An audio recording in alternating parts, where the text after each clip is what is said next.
তালে কোমর তোলে খুশিতে নাচে হাতের তালে কোমর তোলে খুশিতে নাচে আসর জামাল আসর আজকে মায়ার কত হাতের তালে কোমর তোলে খুশিতে নাচে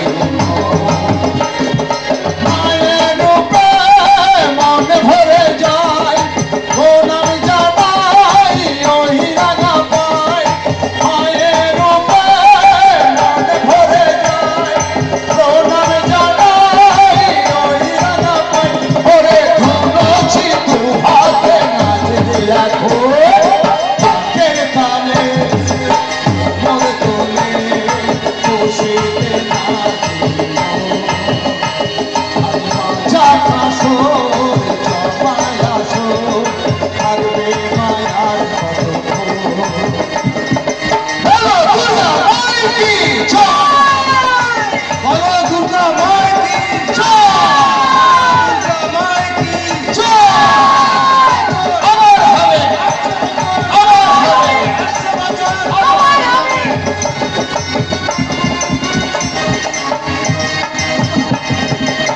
দেখো আজ এই বিজয় দশমীতে কেমন গ্রামের ছেলেমেয়েরা আবির খেলায় মেতে উঠেছে। এই মহিম চলো না আমরা ওদের সাথে নাচতে নাচতে গাইতে গাইতে একটু আনন্দ উপভোগ করি। তোমার যখন ইচ্ছে তখন চলো শুরু করা যাক। বেশ চলো। বলো দুর্গা মায়ের কি ঢাকির তালে কোমর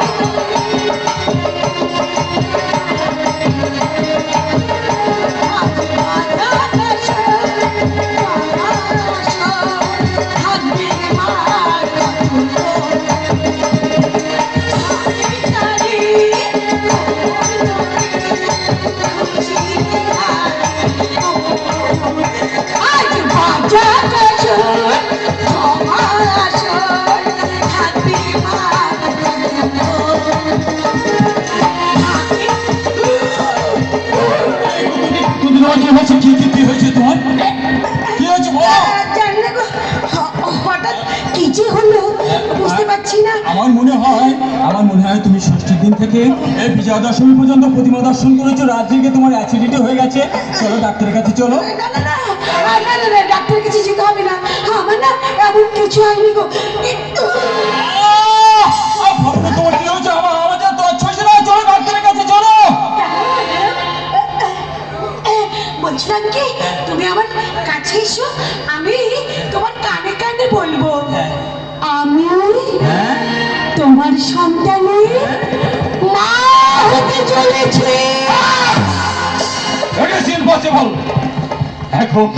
এখন সন্তানের বাবা হওয়া মানে এনজয়ের পথে কাঁটা সৃষ্টি করা।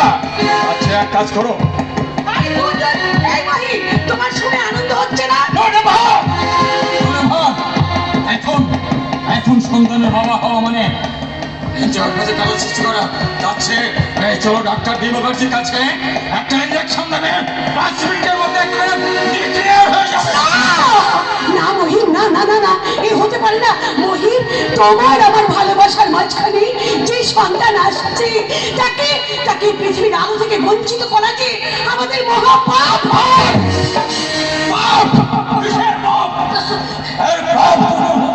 তাহলে শহরের অলিগলিতে এমন সভ্য জাত সন্তানেরা পড়ে থাকতো না। তার একটা কাজ করার মহিম, চলো চলো চলো আমরা একটা কাজ করি। আজকের বিজয়া দশমীর দিনে তুমি মা দুর্গাকে সাক্ষী রেখে আমার স্মৃতিতে সিঁদুর পরিয়ে দিয়ে আমাকে স্ত্রীর স্বীকৃতি দেবে। চলো। হ্যাঁ আমি তোমাকে পরীক্ষা করছিলাম, হ্যাঁ তুমি সত্যি আমাকে এত ভালোবাসো? মহিম আজ এই শুভ দিনে চলো না মা দুর্গাকে সাক্ষী রেখে আমি তোমার কপালে সিঁদুর পরিয়ে দেবো। আর এই শুভ দিনে, এই শুভ আনন্দের দিনে আমার কি গাইতে ইচ্ছে করছে জানো? কি যে ব্যথা বোঝে কি আজনে সজ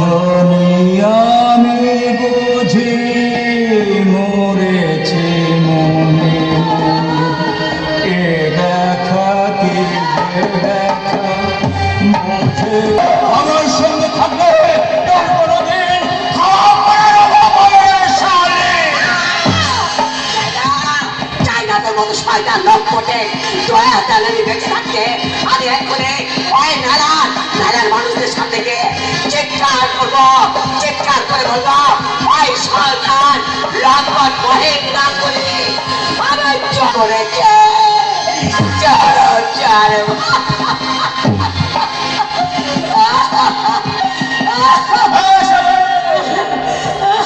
সে সুযোগ তোকে আমার পিছনে কেউ পায় না জামিন, মারি না যেখানে লাশ পড়ে কবর নয় শ্মশানে। এই শালে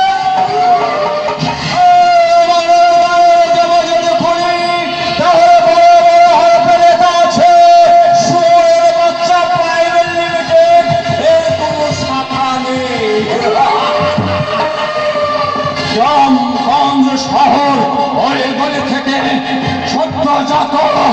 সদ্যজাত ওই কন্যা শিশুদের মায়েদের এখানে ধর্ষণ প্রশিক্ষণ দেওয়া হয়, তারপর বিদেশে পাচার করা হয়। কিন্তু তোকে তো আমি করবো না সাথে, তোকে আমার ওই পাচারের একটা পক্ষের মধ্যে বন্দিনী সীতার মতো করে রাখবো রে, সেখান থেকে করবেন একটা কাক পক্ষের পাবে না।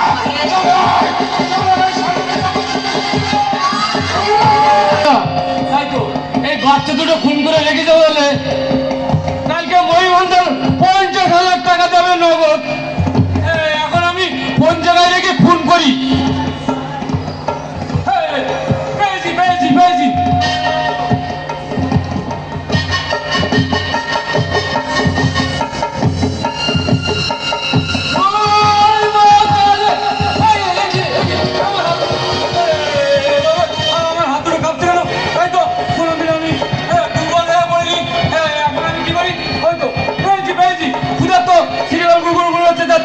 ওদের ছবি রেখে পারলে খেয়ে দেবে।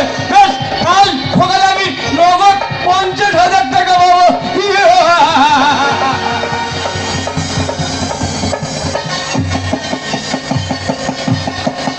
আলো ফুটেছে, সকাল হওয়ার আগে ওই মুকুলতলার জমিটায় আমার আঠন কাটতে হবে।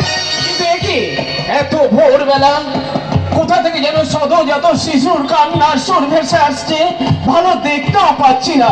কোথায় কোথায় এমন শিশুর কান্নার সুর? কই, আমি তো দেখতে পাচ্ছি না। কোথায় কোথায় কোথায় কোথায়? সদ্যজাত দুটো শিশু সন্তান, শিশু সন্তান মনে হয় কোনো কুমারী, কোনো নারী কুমারী অবস্থায় এদের জন্ম দিয়ে এখানে ফেলে দিয়ে গেছে। না আরে অত শত আমার ভাবার সময় নেই। ওরে ছেলে পরেরও যা, নিজেরও তাই। আমার তো সাথ বলে কেউ নেই। আমি বিয়ে করেছিলাম, কিন্তু কালা জলে বউটা মারা গেল। সেই দুঃখে শোকে বেদনায় আমি আর বিয়ে করিনি। ওরে সোনা, ঈশ্বর যখন তোদেরকে আমার কোলে ফেলে দিয়েছে, তখন আমি তোদেরকে মানুষ করবো রে, তোদেরকে মানুষ করবো। সারাটা জীবন আমি তোদের নিয়ে কাটিয়ে দেবো রে সোনা, তোদের নিয়ে আমি কাটিয়ে দেবো।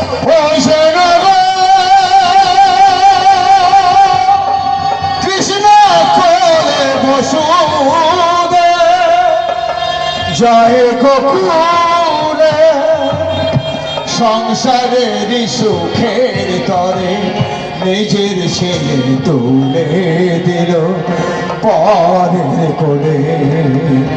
ও যেন কৃষ্ণ সময় কিছুতেই কাটতে চায় না, তাই তো জল আনতে আসার নাম করে আমি অর্জুনের সাথে দেখা করতে এলাম। কিন্তু কোথায় কোথায় অর্জুন? অর্জুন তো এখনো অর্জুনের মনে হয় কলেজ থেকে আসার সময় হয়নি। জল করে জল আনতে গিয়ে তোমার দেখা পেলাম না। জল করে জল আনতে গিয়ে তোমার দেখা পেলাম না। কানুর দেখা পেলাম না সই, কানুর দেখা পেলাম না সই, ছাগল দেখা পেলাম না, কানুর দেখা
তা কি হয়েছে শিউলি?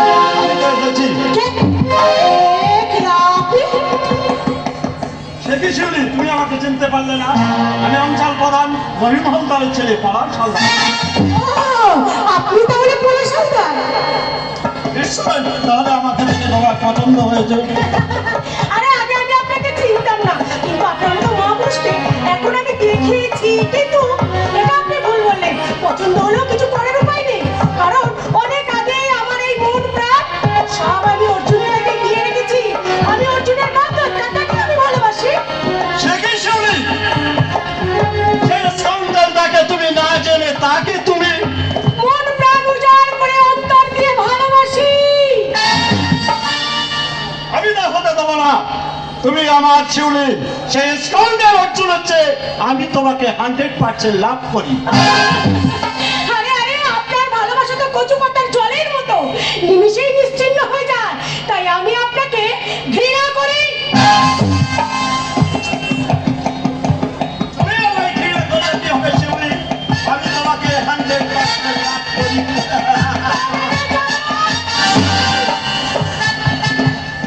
এই পলাশ হালদারের গালে চড়। হ্যাঁ, বললাম। তুমিও ভালো করে চিনি মেয়ে পড়ে সন্তান। আমার মাস্টারের মেয়ে শিউলি সংসার প্রিয়াঙ্গনার পরিচয় কত খারাপ। এই ছেলেরা তোমার অবস্থানে মেয়ে শিউলি, এই পলাশ হালদার কাছে বিশ্বাস, ভালোবাসা কত ভীষণ, কত ভয়ঙ্কর, কামনার নোকরা ঘাপি, কত বিখ্যাত করে দেবে। ওই বলো! বলুন স্যার, এই ডাক্তারিটা শিউলি আমার অন্তর একটা একটা করে খুলে নেয় রে। আর বলতে হবে না গো। এই দক্ষিণের মতো গুরুর বক্তব্যে রাজি হয়ে যাও। কেন তো ছেলে মানসিক করছে? না, কখনো না। আমার এই জীবনটাকে তোমাদের এই ঘৃণ্য প্রস্তাবে কোনোদিন আমি রাজি হব না। রাজি হও কিনা দেখছি। এবার খেলা শুরু হবে।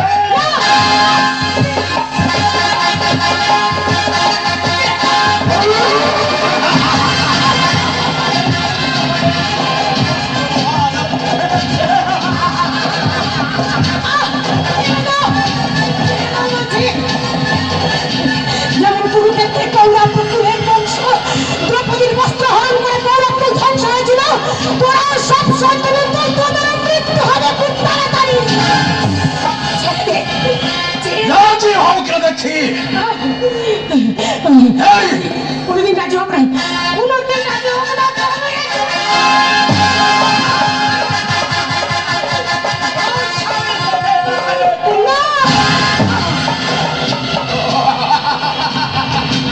অর্জুন, অর্জুনের কিছু অর্জুন সমস্ত।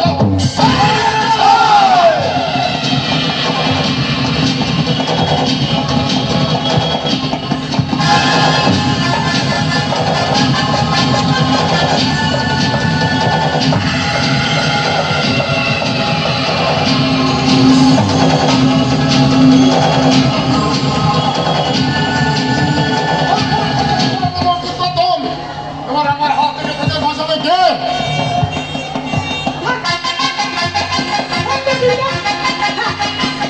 কুকুর মানুষকে কামড়ায়, তাহলে মানুষ কখনো কুকুরের পায়ে কামড় দেয় না অর্জুন না?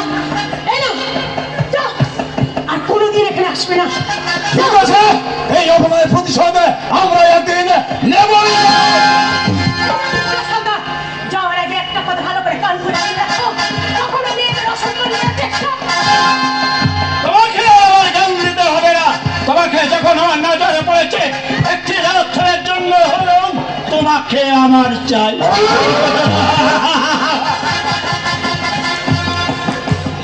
এখন কিন্তু তোমার এই পৃথিবীর নাগর অর্জুন সামন্ত আমার হাত থেকে রেহাই পাবে না।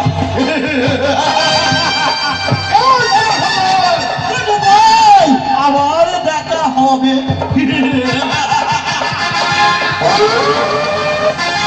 যদি কোনদিন সুযোগ পাই তাহলে বিস্তারে গুলিতে তোমার মুখটা ঝাঁঝরা করে দেব। অর্জুন সামন্ত কথাটা ইয়াদ রেখো। তোদের মধ্যে খোদে মস্তানদের আমি অনেক দেখেছি। আবার যদি কোনোদিন এই গোবিন্দপুর গ্রামে মেয়েদের উপরে শ্রদ্ধাহানি করতে দেখি, সেদিন তোরা আমার হাত থেকে কেউ রেহাই পাবি না। কোথায় যাচ্ছ অর্জুন দাস? কোথায় যাচ্ছ তুমি? কিছু বলবে শুনি? বলার তো অনেক কিছুই ছিল, কিন্তু সে আর হচ্ছে কোথায়? তারপর শুনি। হ্যাঁ, তাড়াতাড়ি বলবো, তারপরে তুমি তাড়াতাড়ি চলে যাবে। কেন তুমি তো কিছু বুঝতে পারো না? আমার এই চোখ মুখ কি বলতে চায়, কি বলতে চায় আমার এই মুখ? শুনি?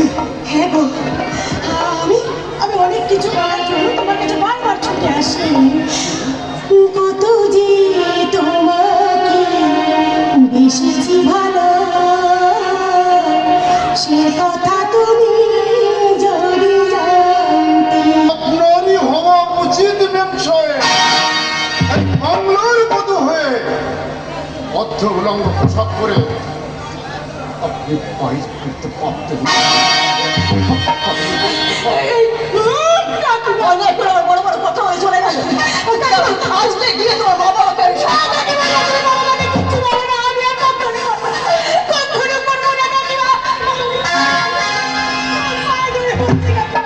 ও বাবা আমাকে বলে না, আর এই নিয়ে তুমি মেজো বাবুকেও কিছু বলে না। আমি আর কখনো আসবো না, কখনো করবো না, কখনো না।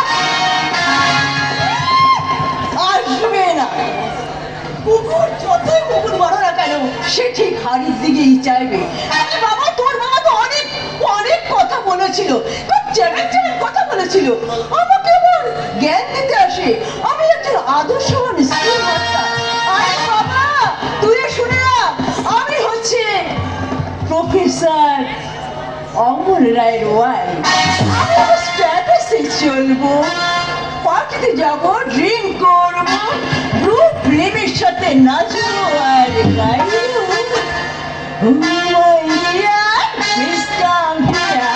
Oh my dear, please come here. Hey, baby, please come here. Oh my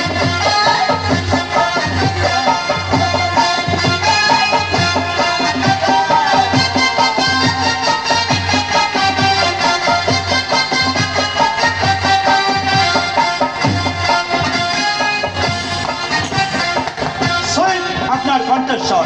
Yes, আপনারা তো কি লিখতে পারবেন না? আমি বলাই সন্ধান।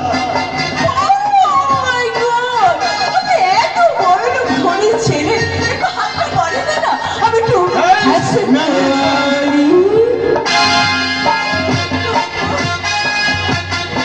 আমার দিকে তাকিয়ে কি দেখছো বন্ধু? তোমাকে দেখছি না। আমাকে ডার্লিং। হ্যাঁ, তোমাকে দেখছি। আচ্ছা, তুমি আমাদের বাড়িতে আসবে তো? নিশ্চয়ই আসবো ডার্লিং, নিশ্চয়ই আসবো। তার আগে বলো, এইটা চলবে? Oh, yes, yes.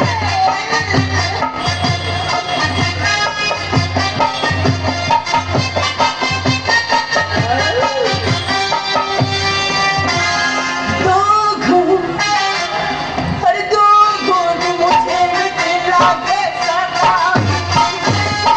होता है क्या? ओ दो घूम मुझे भी लागे सदा। होता है क्या? मारी मारे, मारी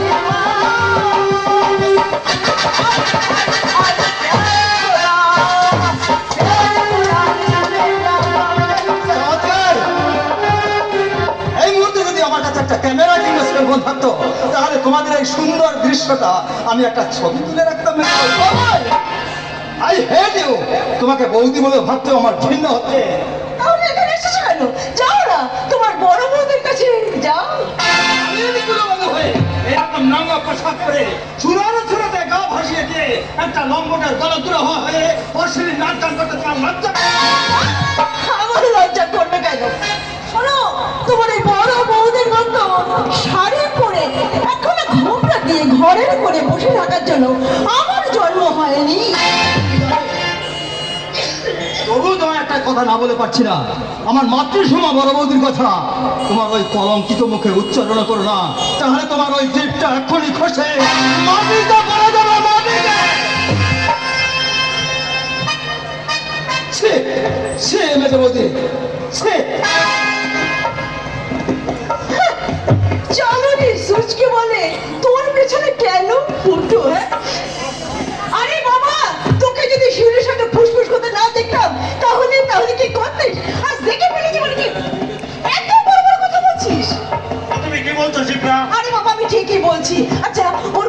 রাগ করনি তো? আমি যখন আমার একান্ত ওর কথায় কোনো চায় আসে না ডার্লিং। তাহলে একটা কাজ করো না, তুমি আমাদের বাড়িতে প্রতিদিন আসবে তো? আমি তোমার হাতে হাত রেখে প্রমিস করে বলছি তোমার বাড়িতে প্রতিদিন আসবো আসবো আসবো। Yes, you are right. নাচুঙ্গি রে, গাউঙ্গি রে, তেরে লিয়ে आई सनम, लेकिन सनम, मर जाऊंगी रात में। गाऊंगी रे, नाचूंगी रे, तेरे लिए आई सनम, लेकिन सनम, मर जाऊंगी रात में। साथिया रे, साथिया। এই শিউলি, কোথায় যে থাকে মেয়েটা পাত্তাই পাওয়া যায় না। শিউলি, কি হলো? ওর স্কুল থেকে ফিরতে না ফিরতেই শিউলি শিউলি বলে চিৎকার করছে। আরে না না, চিৎকার করবো কেন? শিউলি আমাদের একমাত্র মেয়ে। স্কুল থেকে আসার পর শিউলিকে দেখতে পাচ্ছিলাম না, তাই ডাকছিলাম আর কি। সে কি আর এখন বাড়িতে আছে? হ্যাঁ, থাকলে তো তোমারটাকে সাড়া দিতে পারতো। সেই যে কখন সে জল আনতে পুকুরে গেছে, এখনো পর্যন্ত মেয়ের ফেরার নামটি পর্যন্ত নেই।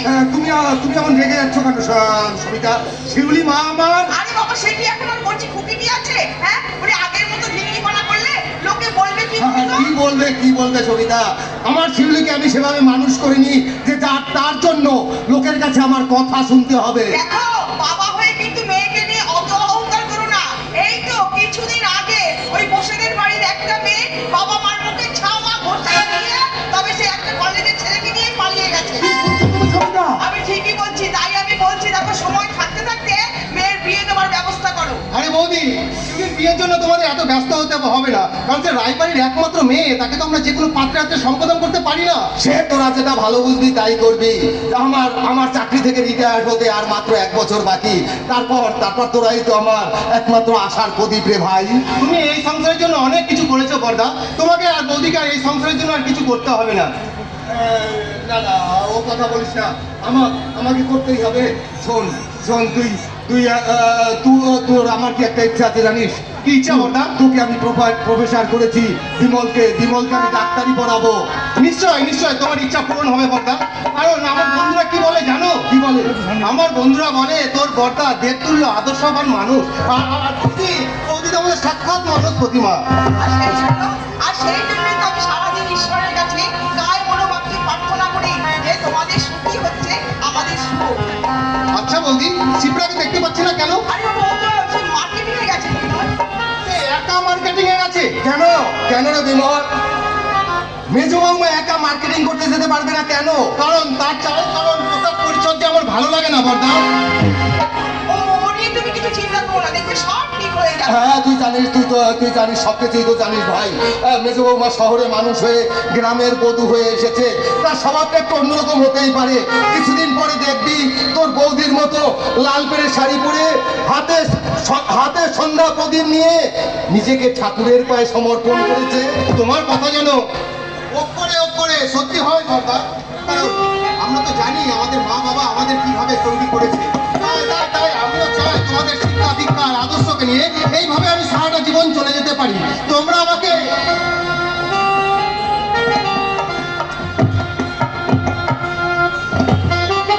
আশীর্বাদ করো বর্দা, আমি যেন এইভাবে সারাটা জীবন চলে যেতে পারি। নিশ্চয়ই পারবি রে ভাই, নিশ্চয়ই পারবি। তো আমি সেইভাবেই মানুষ করেছি। তোর যখন মাত্র 3 বছর বয়স, কোমলের বয়স মাত্র 3 মাস, তখন হঠাৎ করে মা মারা গেলেন। তারপর কিছুদিন পরে বাবার হলো ব্রেন টিউমার। 72 ঘন্টা সময় না দিয়ে বাবাও আমাদের ছেড়ে স্বর্গে চলে গেলেন। তারপর ওদের মানুষ করবার জন্য তুমি আমাকে এই কুলবধূ করে নিয়ে আসলে রায়বাড়ি। আর সেই থেকে আমি যে ওদের পুত্র ছেলে ভালোবাসা পেয়েছি গো, ভালোবাসা দিলে কোলে পিঠে করে মানুষ করেছে, তাই না বৌদি? হ্যাঁ ঠাকুরপো। আরে ছাড়। আচ্ছা, তোর দেখছি সেই ছেলে মানুষটা এতটা গেল না। ছেলে তার মায়ের কাছে চিরকাল ছোটই থাকে বৌদি, কিন্তু একটা কিছু দৃশ্য নেই মাত্র দেখে তারপর আমার মনটা বড় কুহুকাইছে বলতো। কেন রে কোমল, তুই কি এমন কুৎসিত দৃশ্য দেখে এসেছিস? সে কথা আমি তোমাকে বলতে পারবো না বর্দা। আরে বাবা, কোনো সংকোচ না করে তুমি আমার কাছে বলো। বেশ, একান্তই যখন ছাড়বে না, তাহলে শোনো বৌদি, আমি এইমাত্র বকুলতলার পথে দিকে এলাম। মেজ বৌদি মদ খেয়ে মাতাল হয়ে বাজে একটা পোশাক পরে কুমড়ে চলে উঠে তোমাদের আশার মরুভূমিতে স্বপ্নে করা বাসাটা জ্বালিয়ে পুড়িয়ে ছাই করে দেবে, ছাই। দুর্গমগিরি কান্তার মরুভূস্তর পারাপার হে, লঙ্ঘিতে হবে রাত্রে নিশীতে যাত্রীরা হুঁশিয়ার। তুলিতেছে তরি, ফুলিতেছে জল, হারিয়াছে মাঝি পথ, ছিড়িয়াছে পাল, কে ধরিবে হাল, কার আছে হিম্মত? কে আছো জোয়ান, হও আগুয়ান, হাকিছে ভবিষ্যৎ। এ তুফানও হারি, দিতে হবে পারি, দিতে হবে তরি পার। হঠাৎ করে তুমি আমাদের বাড়িতে এসেছো? মাস্টারমশাইয়ের কাছে একটা আবেদন নিয়ে এসেছি। কিসের আবেদন বাবা? পরবর্তী পঞ্চায়েত ইলেকশনে আপনাকে ভোটে দাঁড়াতে হবে মাস্টারমশাই। করবো না। আমি স্কুল শিক্ষক, শিক্ষকতাই আমার একমাত্র কর্ম। ওসব রাজনীতির মধ্যে আমি যেতে চাই না বাবা। আমি অনেক আশা নিয়ে আপনার কাছে এসেছি মাস্টারমশাই, কিন্তু আপনি আমাকে নিরাশ করে ফিরিয়ে দেবেন না। আমার তো বড্ড ভয় করছে কর্ণ। প্রতিদিন খবরের কাগজ খুললেই দেখতে পাই চারিদিকে চলছে খুন, যখন রাহাজানি, জনপ্রতিনিধি হয়ে জনগণের উপর করছে নির্মম অত্যাচার। সেই অত্যাচারে স্তব্ধ করে দিতে হবে মাস্টারমশাই। এই গোবিন্দপুর অঞ্চলের সাধারণ মানুষ থেকে যুব সমাজ আজ ক্ষিপ্ত, আহত, জর্জরিত। কিন্তু তুমি কে বাবা? আমি তো তোমাকে চিনতে পারলাম না। আপনি আমাকে চিনতে পারবেন না মাসিমা। আরে বসো। আমি বিজয় সামন্তর ছেলে কর্ণ সামন্ত। না না মাসিমা, না মাসিমা, না, বসবার সময় আমার নেই, বসবার সময় নেই। এই গোবিন্দপুর অঞ্চলের সাধারণ মানুষ ওই মহিলাদের অনাচার অত্যাচারে আর সহ্য করতে পারছে না। তুমি ঠিকই বলেছো কর্ণ। ওর ছেলেটার ভয়ও এই গোবিন্দপুর অঞ্চলের মেয়েরা একা একা বাড়ির বাইরে বেরোতে পারছে না। কর্ণ, আজ থেকে তোমার সঙ্গে আমি এক হয়ে চালিয়ে যাব আমরা আমরণ। কারা লই লৌহ কপাট, কারা লই লৌহ কপাট, ভেঙে ফেল কর্ণের গোপাল রক্ত জমাট শিকল পূজার পাশানে বেদি। ওরে ও তরুণ নিশান, বাজা তোর প্রলয় নিশান। ওরে ও তরুণ নিশান, বাজা তোর প্রলয় নিশান, ধ্বংস নিশান। শুনে কমলের কথা শুনে তুমি আমাকে মৃত্যুর মুখে ঠেলে দিতে চাইছো সবিতা। এই গণদেবতার সেবায় যদি তোমার মৃত্যু হয়, সেই মৃত্যু হবে গৌরবের, কারণ মাতঙ্গিনী হাজিরা আজও মরে কিন্তু চির অমর হয়ে আছে। ঠিক ঠিক এই কথাটাই আমি তোমার মুখ থেকে শুনতে চেয়েছিলাম সবিতা। তাই আজ থেকে আমি আমার জীবনের বাকি দিনগুলো এই জনগণের সেবায় কাটিয়ে দেব। মাস্টারমশাই, আপনাকে ধন্যবাদ জানাবার ভাষা আমার জানা নেই মাস্টারমশাই। তবে আমিও সেই সাথে আপনাকে আমি কথা দিয়ে যাচ্ছি মাস্টারমশাই। যতই আসুক ঝড়, যতই আসুক তুফান, যতই আসুক কাদা বিনাশী, এই কর্ণ আপনাকে মাস্টারমশাই। আপনার গায়ে কেউ কোনোদিন একটা কাঁটার আঁচড় দিতে পারবে না। আমি অনিয়ম, আমি উচ্ছৃঙ্খল, আমি দলে যাই যতদিন। আমি হচ্ছে প্রফেসর বিমল রায়ের ওয়াইফ। আর বন্ধু তো সামান্য স্কুল মাস্টারের স্ত্রী। তুমি কিন্তু সবচেয়ে সীমা ছাড়িয়ে যাচ্ছ মেজো। আপনি আমাকে চোখ রাঙাবার কে? বিমল রায়। শিপ্রা, এই কি তোর শিক্ষা? এই কি তোর শালীনতা? তুই তোর ভাষণের নাম ধরলি? ভাষণের নাম ধরে কি জিদটা খসে না মেজো বৌমা, না, তোমার বর্দি সে কথা বলেনি মেজো বৌমা। তুমি আমার সন্তানের মতো। তাই তোমাকে একটা কথা বলছি মেজো বৌমা, মদ আর দুধকে তুমি এক পাল্লায় মাপতে যেও না। পায়ের জুতো আর কপালের টিপকে তুমি এক দেখো না মেজো বৌমা। কারণ জুতো 1000 টাকা দিয়ে কিনলেও সেটা থেকে মানুষের পায়, আর টিপের দাম 1 টাকা হলেও মেজো বৌমা সেটা থেকে মা বোনেদের কপালে। আর মদ খেলে মানুষের শরীর খারাপ হয় মেজো বৌমা, তবুও মদের দোকানে লাইন দিয়ে মানুষ মদ কেনে, আর সেটা খাবার সময় তাতে জল মিশিয়ে খায় মেজো বৌমা। কিন্তু দুধওয়ালাকে দুধ বিক্রি করতে হয় বাড়ি বাড়ি গিয়ে মেজো বৌমা। তারপরেও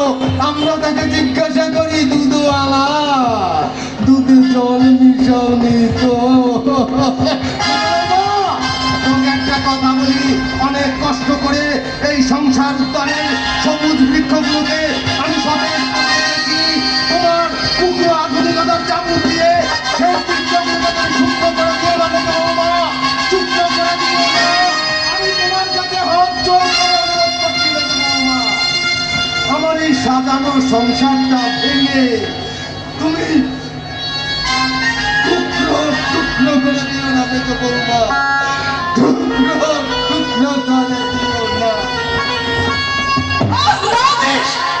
This is where cannot stay in this house. সামান্য একটা স্কুল মাস্টার সেও তোমাকে জ্ঞানের চমক মেরে গেল। No. এই বাড়িতে আমি এক মুহূর্ত থাকবো না, এক মুহূর্ত না। না তোর কোথাও যেতে হবে না। তোর বর্দার হয়ে আমি তোর হাতে ধরে তোর কাছে ক্ষমা চাইছি রে। তোর বর্দা যদি অন্যায় করে থাকে তুই তোর যা ইচ্ছে তুই তাই করবে। আমরা আর কোনো কাজে তোকে আপত্তি করবো না রে। আমরা কোনো কাজে তোকে আপত্তি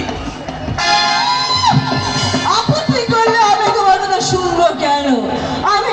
আমি মুক্ত বিহঙ্গের মতো নীল আকাশে ভেসে যেতে চাইবো। তা তুমি কোনোদিনই পারবে না শিপ্রা। তুমি হ্যাঁ আমি। তুমি কি আমাকে বেঁধে রাখতে চাইছো নাকি? Yes! সেই ক্ষমতাটা আমার আছে শিপ্রা। না আমি তোমার কোনো কথা শুনবো না। যদি না শোনো তাহলে তুমি ডিভোর্স পেপারে সই করে তুমি চলে যেতে পারো শিপ্রা। আমি তোকে ভীষণ ভালোবাসি। আমাকে ছেড়ে যেও না please। তোমাকেও তো আমি কম ভালোবাসি না শিপ্রা, কিন্তু তুমি তো কারো কথা না শুনে তুমি তোমার ইচ্ছা মতন পথ চলেছো শিপ্রা। আরে বাবা না রে বাবা, আমি তো মার্কেটে নিয়েছিলাম ওখানে জিনিস কিনতে। আচ্ছা তুমি যখন আমার হাজবেন্ড তখন আমি কথা দিচ্ছি তোমার কথা মতো আমি আর এক পাও বাইরে বেরোবো না। আজ থেকে তোমার এই নোংরা পোশাক পরা চলবে না শিপ্রা। ঠিক আছে ডার্লিং, তুমি তোমার হাজবেন্ড, তোমার কথা তোমাকে শুনতেই হবে। এই তো আমার উপযুক্ত ওয়াইফের মতন কথা।